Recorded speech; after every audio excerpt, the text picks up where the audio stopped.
Merci encore de nous suivre na chaîne Ya Vérité MKBase officiel. Toliko senga bino eloko semoko. Tozui rendez-vous na bino mais bino en contrepartie. To sengi bino bo s'abonner massivement. Bo partager ba vidéo na biso. Boye bisaba to nyonso que président Médard passe chaque jour sur MKBase officiel. Il faut aimer, commenter, partager nos vidéos et copier ces bisous makasi pour être informé chaque jour parce que après beaucoup il y a des demandes, vous nous avez appelé chaque jour. On a résolu d'être en contact permanent avec vous, surtout que ce qui se passe en République démocratique du Congo. Dieu nous a donné un pays riche, mais bien frère Bande Konangai Bazali, Libanda Yamboka. Mboka na biso eliko décollé. Faute ya nani, on ne sait pas, il y a classe politique, il y a population, alors que tu dis que la démocratie c'est le pouvoir du peuple, par le peuple et pour le peuple. Ailleurs, quand on fait la politique, c'est l'homme qui est l'agent principal, il y a développement. Mais ici chez nous, quand on fait la politique, la plupart, les éléments politiques vont se servir. Bango moko na mabuta na bango. C'est ce qui fait que quand Congo culture, il y a des missions et zalakate. Donc quand quelqu'un a continué à pouvoir, parce qu'il n'est pas là pour servir, il n'y a pas la dignité. Bande kolelo na kolobela. Au commune que même ce qui se fait par exemple avec le premier ministre Pepe Ilukamba. Vous l'avez vu à Matadi, Bazo Yembele, Banzembo, Lungwana Yoe, Bilonde Bobomi Congo, Ilunga, Lungwana Yoe, mais un premier ministre qui, du reste, un professeur des universités, mais parce qu'il faut défendre la cause, il a fait ceci, parce qu'Azali Wana, même âge, n'a qu'à comprendre, il est rentré, pas qu'il tire à des missions, alors que moi j'ai vu ça en France. Vous avez vu Tango François Hollande. Il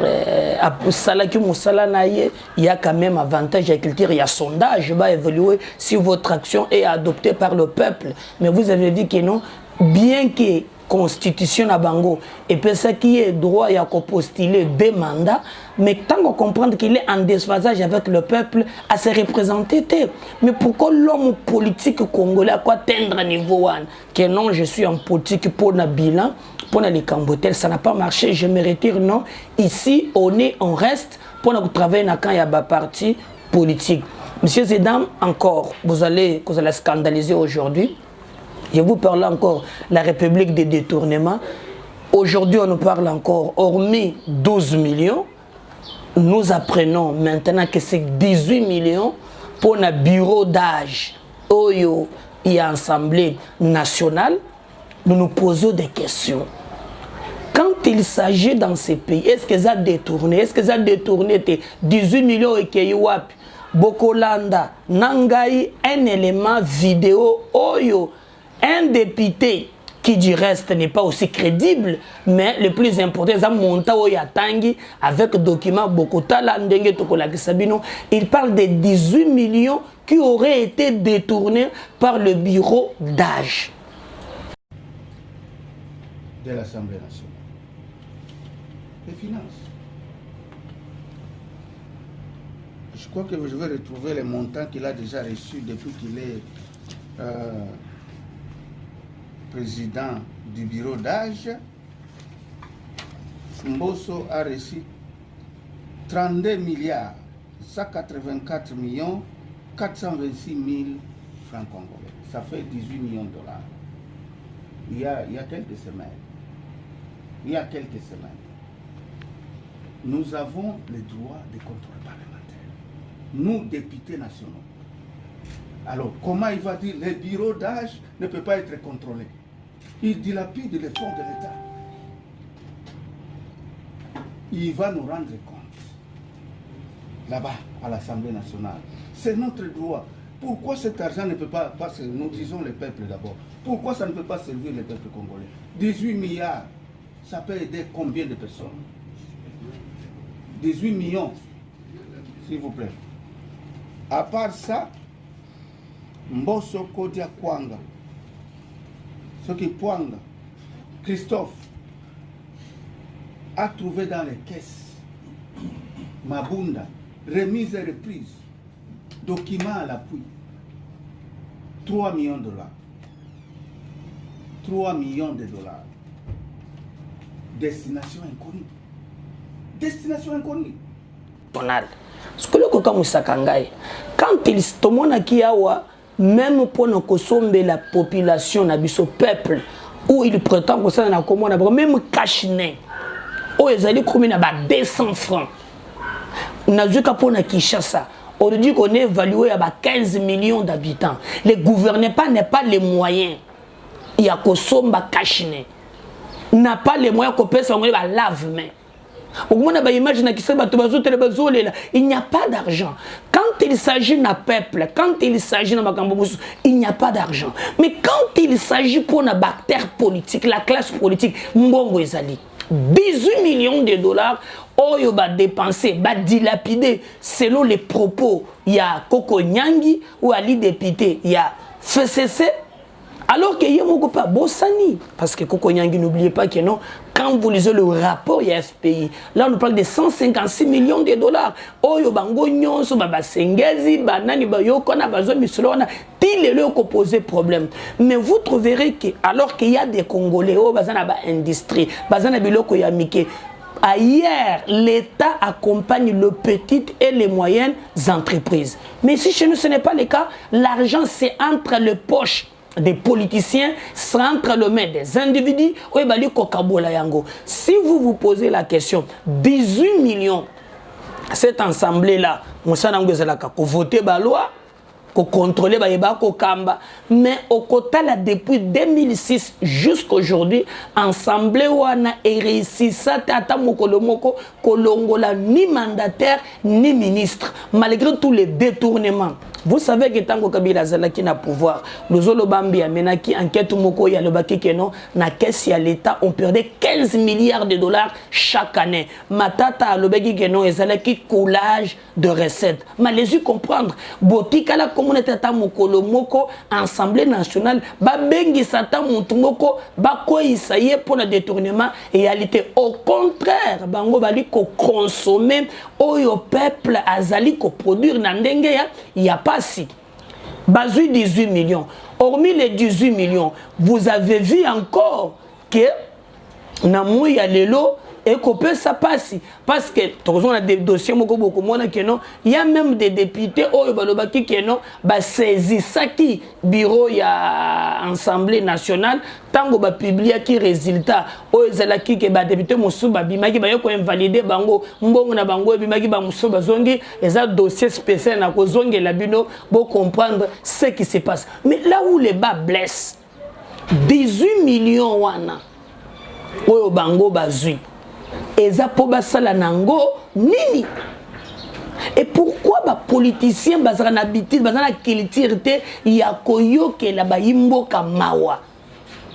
Maintenant est-ce eza ya ping pong parce que tout le monde maintenant bandeko ya fait cesser bako sala yango pour être ba bloqué Pepe et Ilukamba a sauté parce que si vous regardez très bien le FCC est commis aux abois.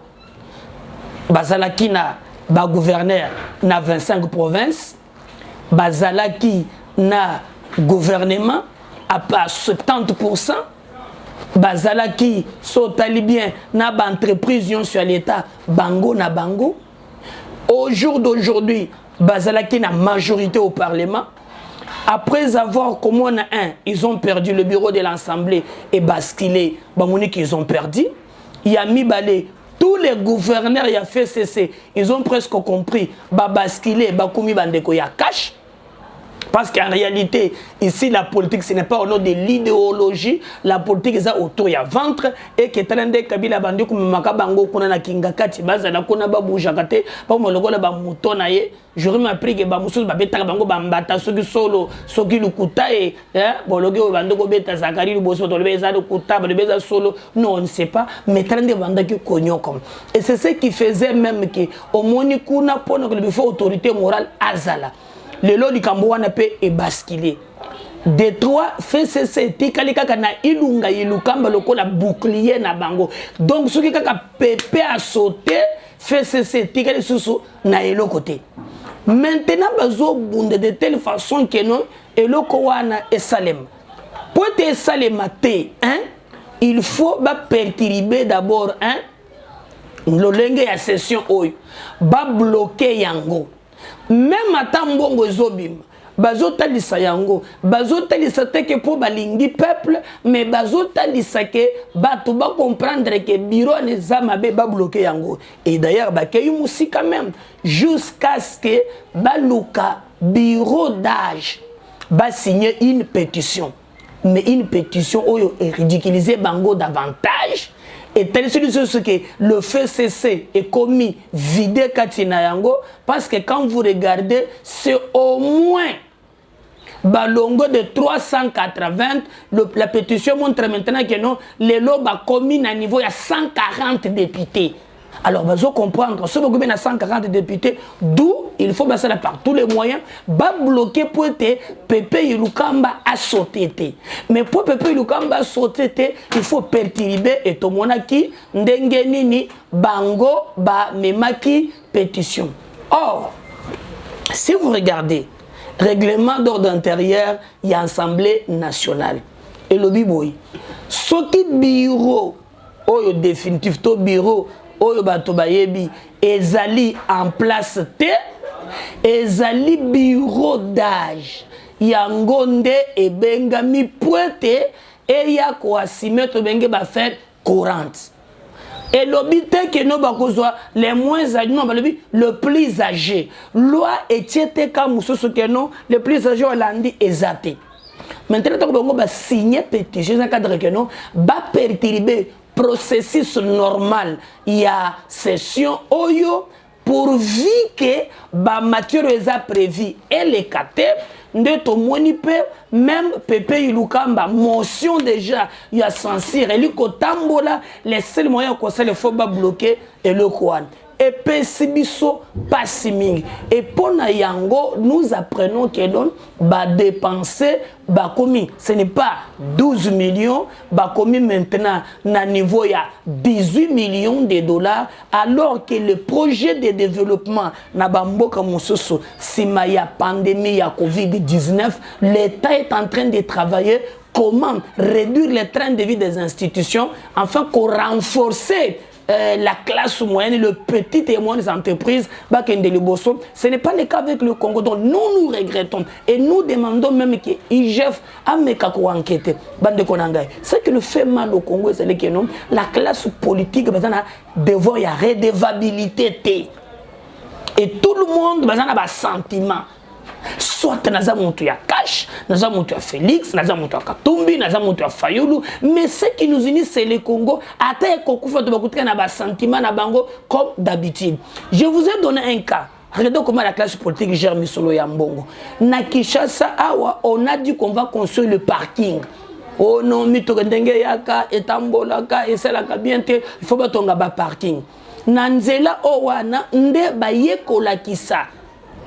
Kena katikati wana mbongo kobima ebele bato bafutaka ba chauffeur bafutaka ba 1000 francs ba 2000 francs na nyonso bakoki kosala mais en réalité vous allez constater que non au-delà de nyonso lelo a otoko bana bino ministre provincial wana azui bambongo ebele bientôt maintenant 2 ans comme on a dit provincial comme on est monsieur bon azambo sotelokola j'ai nabiso mboso ko diampoanga pour vivre peu comme un millionnaire 12-18 millions mais ezali mbokoso oyali ministre ya transport ya Kinshasa. Il a pris l'argent de Kinoa pendant 2 ans à Kotonga parking. Ceux qui voyaient na Kinshasa ata libanga moko abandi ezate.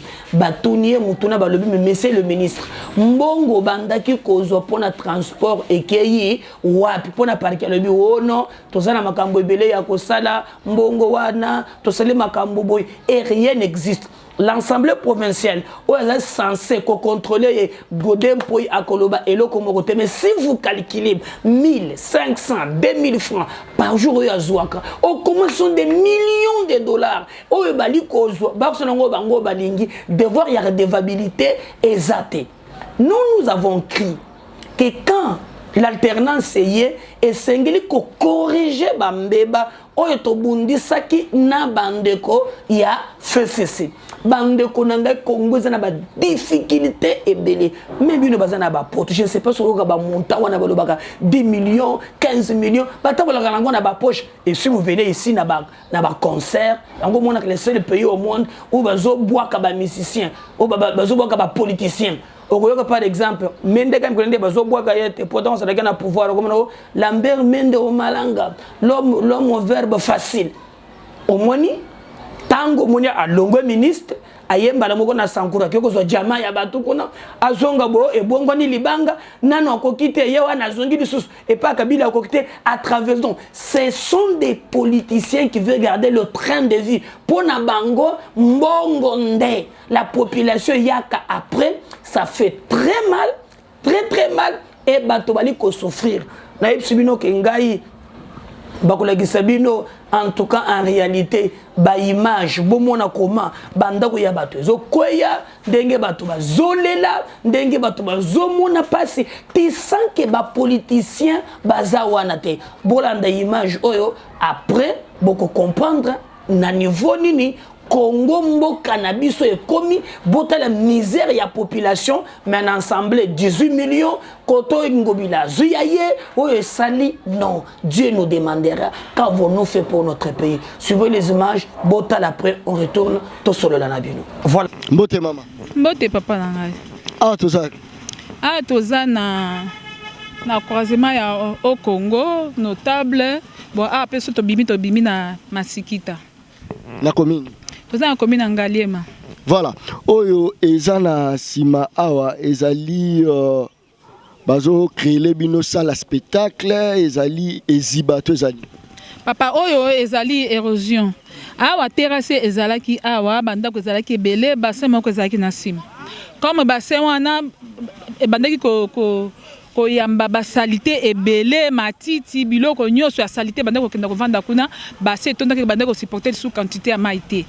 To leli to sengi aide na gouvernement qui peut-être ba continuer biso ata tracteur moko ya ko kire bassin et ya quitter. To leli ti bassin et cédé ko keki suko supporter maïté et cédé. Tango et cédé banda ko nyonso ezaki kuna e bandi ko kende. To leli to salimbela nyonso na gouvernement ti partout. Lokola kuna ezaki petit peuple bato ba bola baza na mbongo te baza neloko te muta ko kela biso to laki na banda ko oya ba minene ya bakondi ke bati ya biso maboko ba ya quitter. Ti basone école kutu ezalaki ko aider bana ba pauvre école paye à l'état. Oh bande ko débat na ba pauvre awa école lelo kenda ba enseigner ba koma ko foutela bango bango na mbongo na bango na maigre salaire na bango ba koma ko foutela hier pour batang sa bana moyen ko perdre salaire exacté mais lelo to mo ntango loko ebimi na balabala munene ke côté oyo loka ba konzi bazali ba toilette bazali ba tabinene bazali to moni ba télévision comme ko ya ba radio comme ko ya douci comme mbongo ezaka pona ba tambongo mais pona ba pauvreté. Pauvre pas à moutou, ça peut na besoin ya vie. Mais si ko bando tala kaka bato basi ba bonga bato na ba bonga te biso to ko bonga su na mboka na biso te. Si ko to kenda na mboka ba pa ya ko vivre ou beto ko za na mboka na biso. To ki mboka na biso. C'est que ya yo pas ces arake tant na fin fond et banda qui place al da bino bato ba benga bino ba bola menga la benga bino ba souverain. Wana mutu ya ko soutenir te tant usko komi ko lia place ba honorable là ba sénateur. Mutu ayate ti bugume sa yet ba pesa ememo o na compétence na ngate moi gouvernement provincial.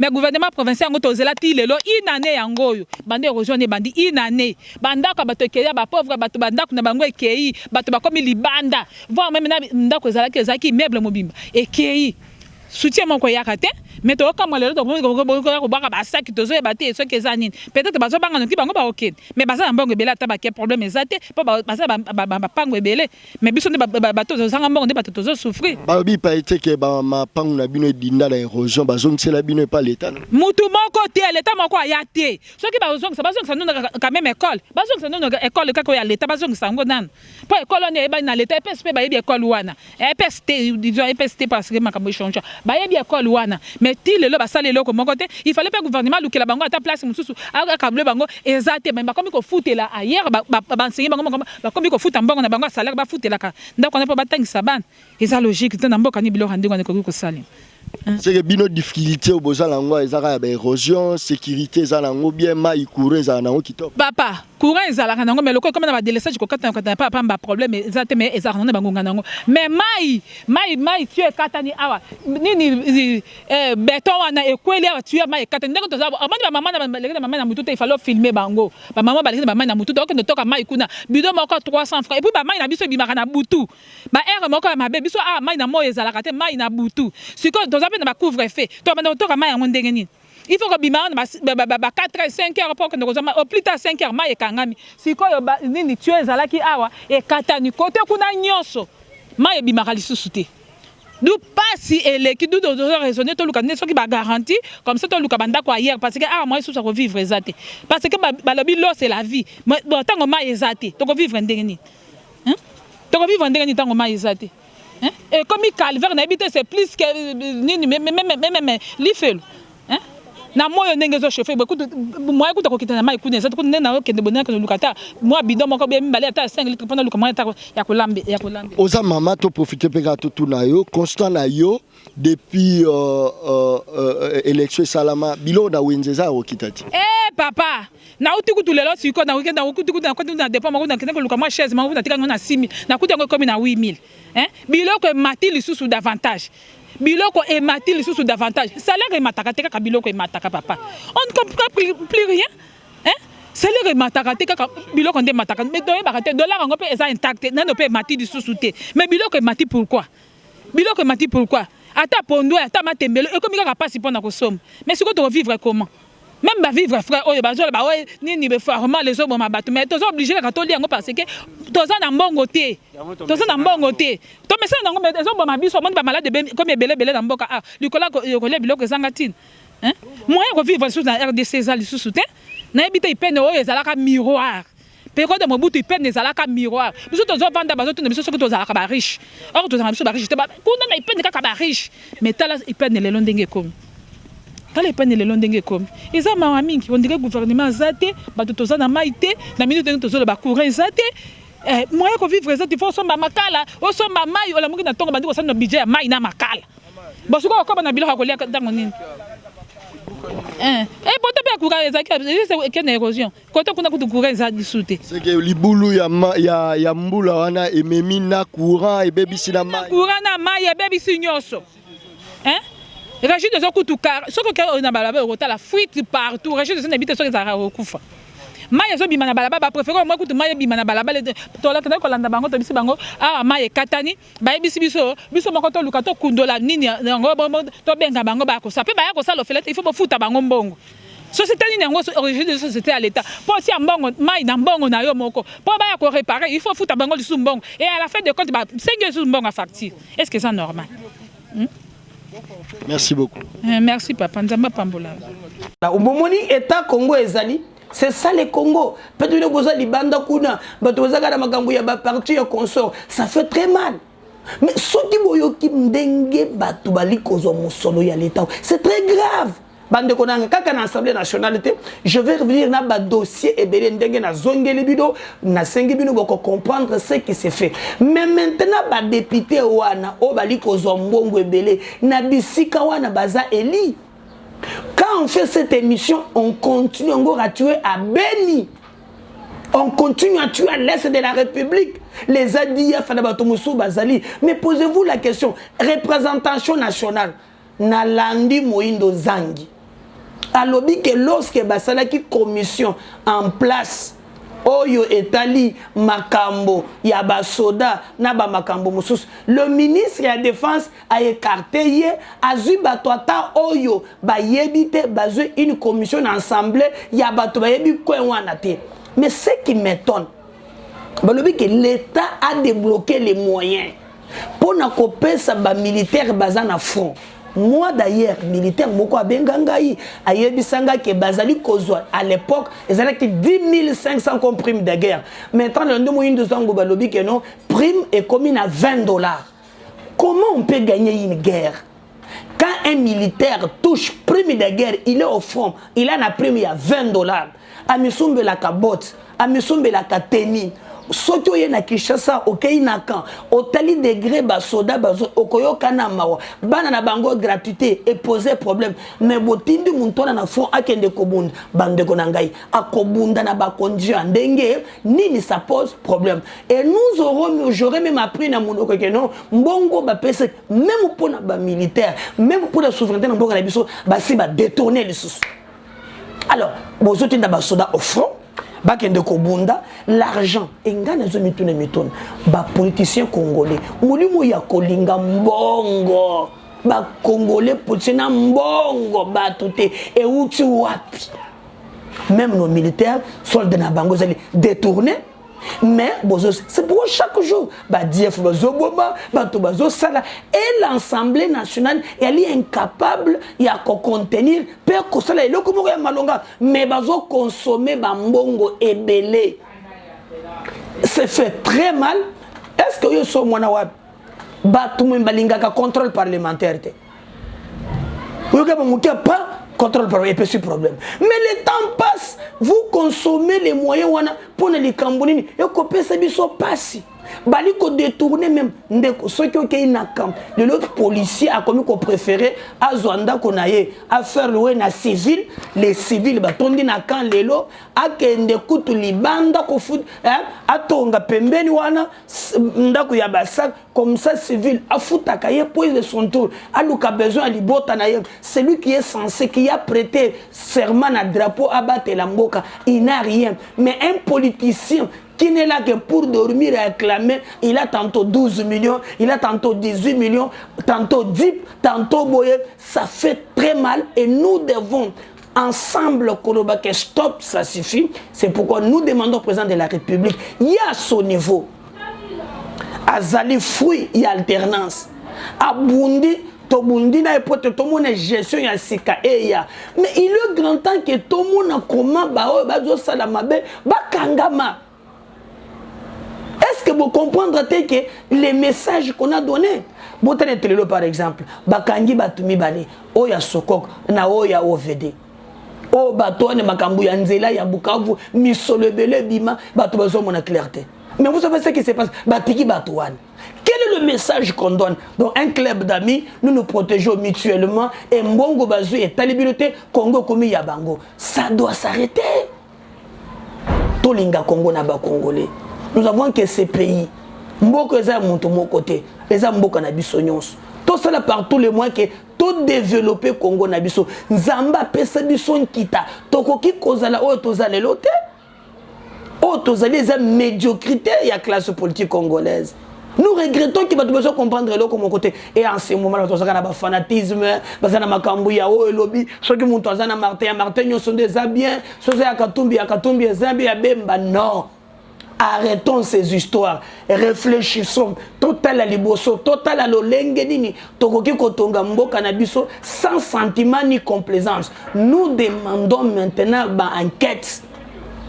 Tout le monde a dit que les gens ba Congolais, ba détourner misolo, ba zo salamabe, ba les canabar, ba ça. C'est pourquoi biso to lobby par nabiso to zongele ba vérité en tant que Congolais. Nazi président parti Congo en avant mais awa je me mets na analyse na ngai na MKB officiel to bandeli yango to landi yango et ko bandoko les 4 sans problème et nous allons nous battre enfin que mboka na biso et kende liboso sinon pas bandeko na ngai na liro tozo kende na yango les politiciens bako nyonso et mboka na biso ko kende na libunga à beau s'abonner massivement.